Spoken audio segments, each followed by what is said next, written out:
That's what I want to ask you about.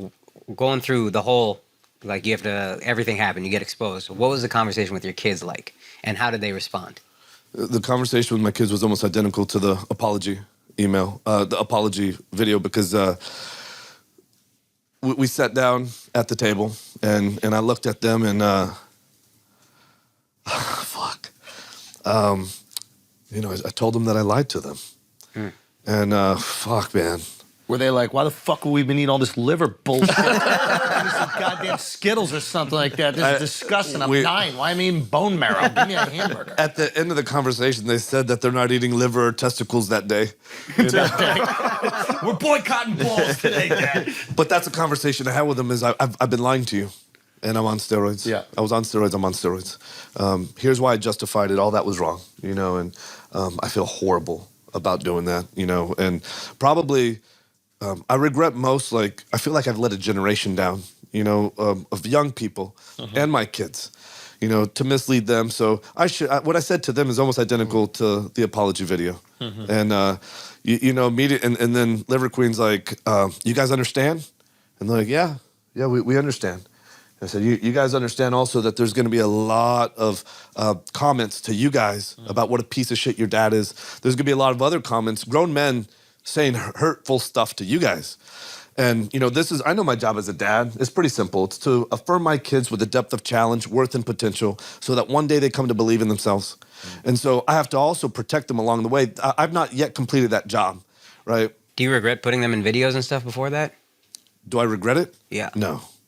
No, I don't, because my kids have such a unique story to tell. One of my kids, Rad, has been through this incredible health crisis that has been recovered because of ancestral living. And you know how many other kids are going to be able to learn about this because of his exposure, his ability to tell that story. I could also see it, Jordan Peterson and his daughter went through a similar thing. I don't know, his daughter was battling a lot of, I don't know what the diseases were, but she went on a strictly meat diet. Yeah. Do you hear about this? Yeah. And I think Jordan even went on a strictly meat diet. Like, it's just meat and fucking water. Yeah. That's it. And he said it's really alleviated a lot of depression. Like, she had a bunch, I don't know if it was like an autoimmune disease or something like that. I think it was something to that effect. And she said that is completely, cleaned that up. So clearly there are things that you can do to augment whatever situation has been presented by your body. And while I see on the outside someone going, oh, this guy's exploiting his kids for his business, I could also see from the inside you going, someone else might have fucking kids who can't breathe, and they're gonna get to see how my kids' lives completely change doing this ancestral living. Yeah. And I think that is the beautiful thing about vulnerability and honesty. But you can't have the vulnerability with the character. Yeah. And I wonder if moving forward, we get to see more Brian Johnson.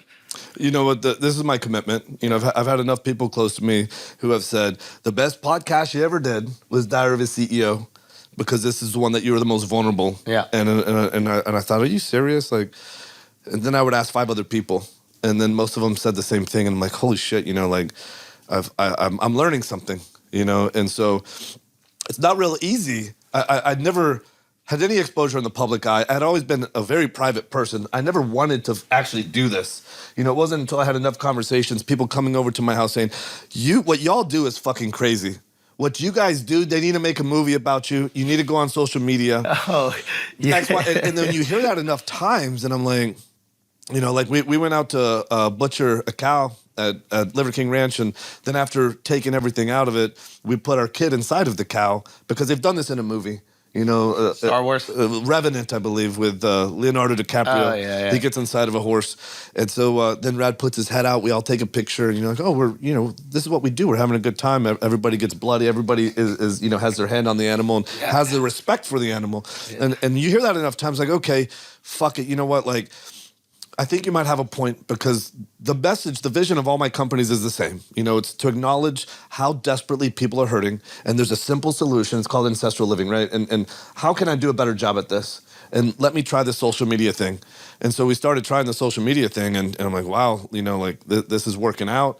But not having any experience sharing all my private shit. Yeah. I'm sharing everything. And I appreciate you saying that. It seems like I know how to handle myself on a podcast, because this was amongst what I was terrified most to do. You know, I mean, if you look at some of my first videos, they're horrific. You know, and so this is what I'm figuring out is how to blend, you know, my truest self, you know, and to be vulnerable.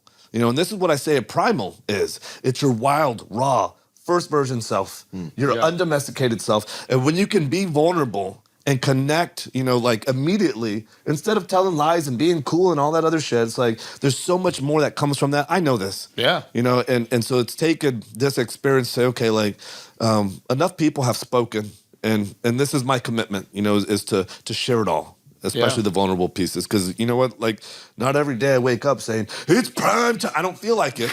I say it.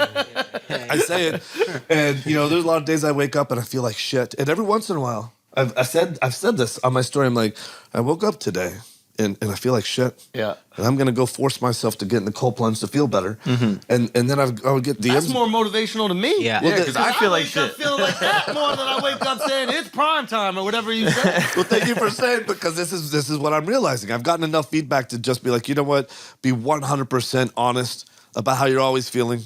And I've gotten favorable feedback about, hey, you feel like, oh, guess what? You're a fucking human too. I go through that all the time. Yeah. You know, and I've got enough DMs through this process of people that were fans, haters, and left, and now are fans again, hearing some of the story right now. Yeah. And so I think I've been really encouraged just to say, and also to want to teach my kids this too, you know, just like, be completely yourself. Be vulnerable. Let it all out. It's not always prime time. Yeah. And to that point, the guys I know with the best relationship with their dad, it's a vulnerable relationship. They don't look at him as some perfect superhero. And if they look at you like that and then they fuck up, then they're gonna be like, look at my dad is perfect and I'm such a piece of shit. Yeah. And it actually is a detriment to them. So being vulnerable with them is the best thing you can do, I think. Yeah, and that is really one of the silver linings in this is for them to see what I'm going through right now.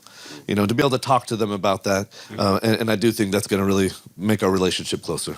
Yeah. Listen, before you get out of here, I just have a couple questions that I'd love to ask you. Okay? Let's do it.